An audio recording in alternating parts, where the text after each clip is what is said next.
Imagine que alguém lhe dissesse que consegue provar, usando apenas a lógica, que Deus existe. Nenhuma experiência religiosa, nenhum milagre, nenhuma passagem da Bíblia. Apenas raciocínio lógico. Parece uma promessa ousada, né? Durante séculos, muitos filósofos acreditaram que essa era possível. Mas hoje esse argumento enfrenta um novo adversário: a ciência moderna.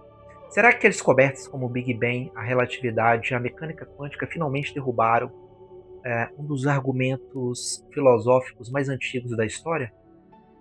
Essa é a investigação de hoje. O debate costuma começar com uma crítica bastante intuitiva, né? Se Deus realmente existe, por que precisamos de argumentos tão elaborados para demonstrar isso? Pense por um instante, ah, ninguém precisa provar que o Sol existe quando ele está brilhando sobre nossas cabeças, né? Sua presença parece evidente, né? Então por que a existência de Deus continua sendo motivo de discussão? Para muitos críticos, esta é a primeira dificuldade, né? Se Deus fosse uma realidade tão óbvia quanto os objetos que enxergamos diariamente, talvez não existisse séculos de debate tentando demonstrar sua existência, né? À primeira vista, esse argumento parece bastante forte, mas seus defensores respondem fazendo uma observação curiosa, né? Quantas verdades importantes da realidade são realmente evidentes, né?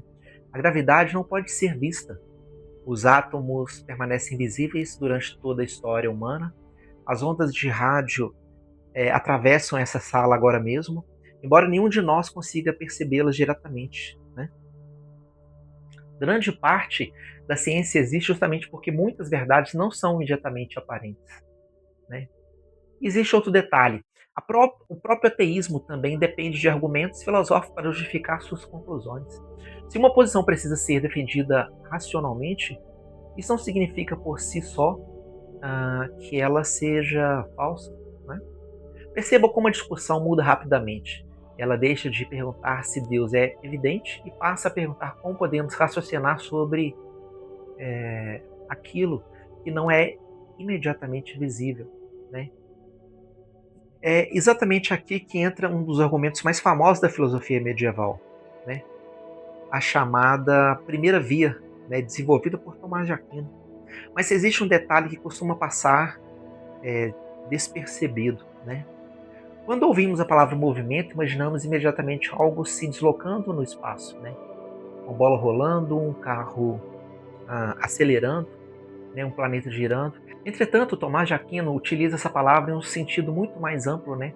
Para ele, movimento significa qualquer passagem de uma potência para o ato, né?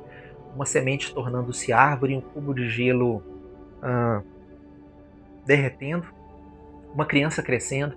Sempre que algo muda de um estado possível para um estado realizado, existe um movimento, né? Essa definição é o ponto de partida de toda investigação. O argumento pode ser resumido em 4 passos, né? Primeiro, mudanças acontecem continuamente no mundo, né? Essa é uma experiência comum a todos nós, né? Segundo, se tudo aquilo que muda recebe essa mudança de outra realidade já em ato, né?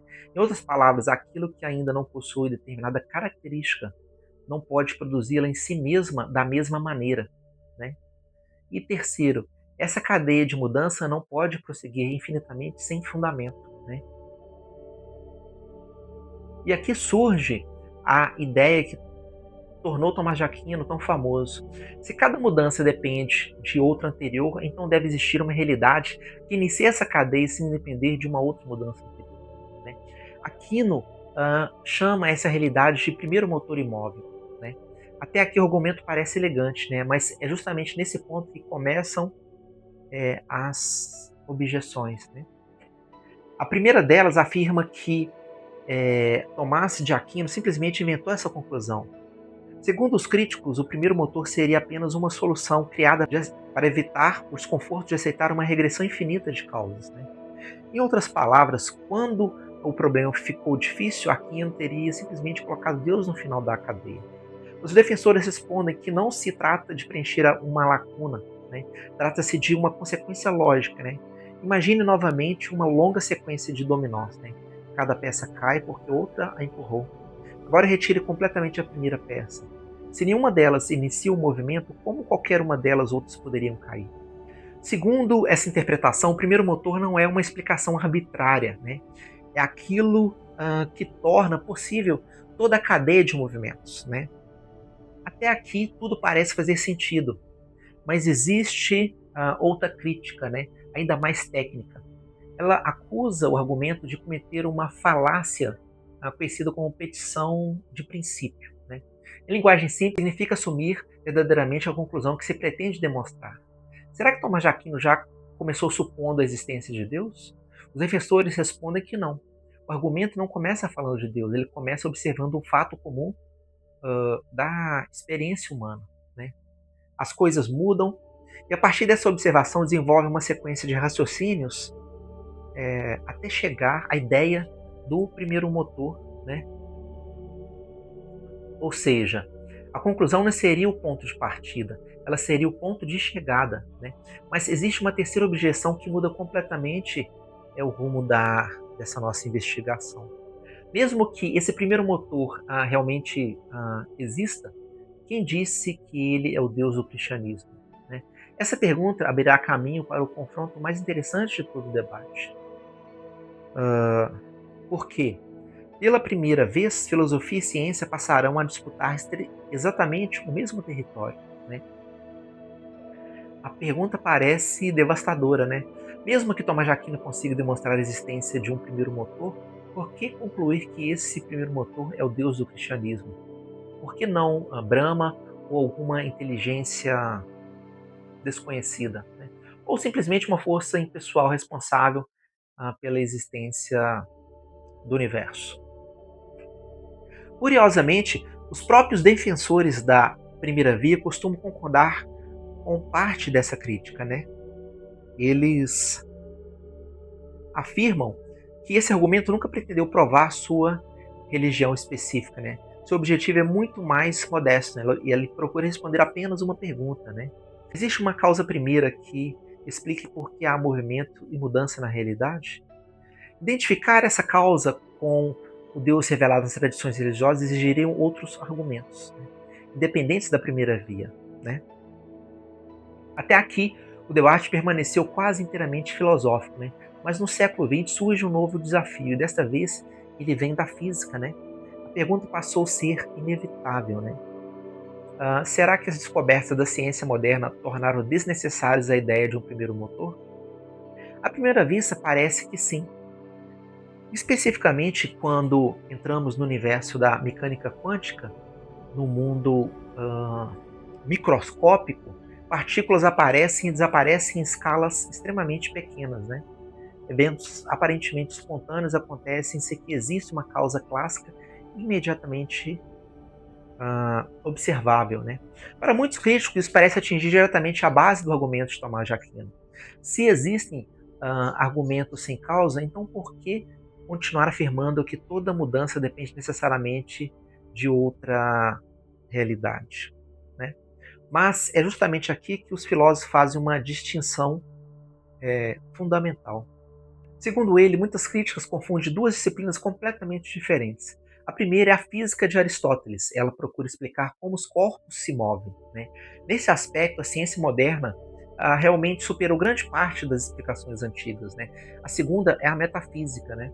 E ela faz parte de uma pergunta completamente diferente. Não investiga como determinados objetos se movem.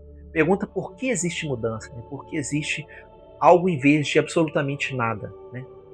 Segundo os defensores da primeira via, a física e a metafísica não competem entre si, elas investigam níveis diferentes da realidade, né? Isso fica mais claro quando voltamos ao exemplo das flutuações quânticas, né? Embora pareçam espontâneas, né, elas não surgem do nada absoluto, elas ocorrem dentro de um campo quântico, né? Dependem de leis matemáticas, depende de uma estrutura física já existente, né? Ou seja, mesmo que determinado evento não possua uma causa clássica facilmente identificável, ela continua ocorrendo dentro de uma realidade organizada, né? É exatamente aí que a pergunta filosófica acaba reaparecendo, né? Por que existe esse campo, né? Por que existem essas leis, né? Por que existe uma realidade capaz de produzir flutuações quânticas, né? E talvez seja exatamente aqui que o verdadeiro debate comece, não entre ciência e religião, mas entre duas formas completamente diferentes de buscar conhecimento, né?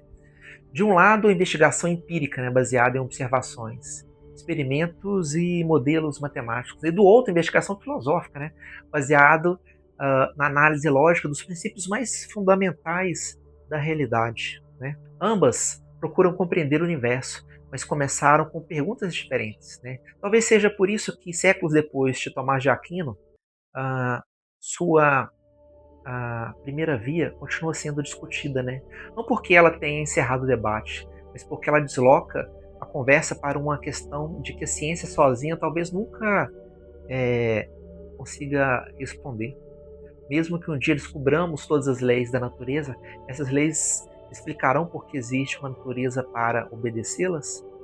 E essa talvez seja a fronteira onde a física e a filosofia deixam de competir e de fato começam cada uma à sua maneira, né, a investigar o mesmo mistério fundamental, por que existe algo em vez de um absolutamente nada.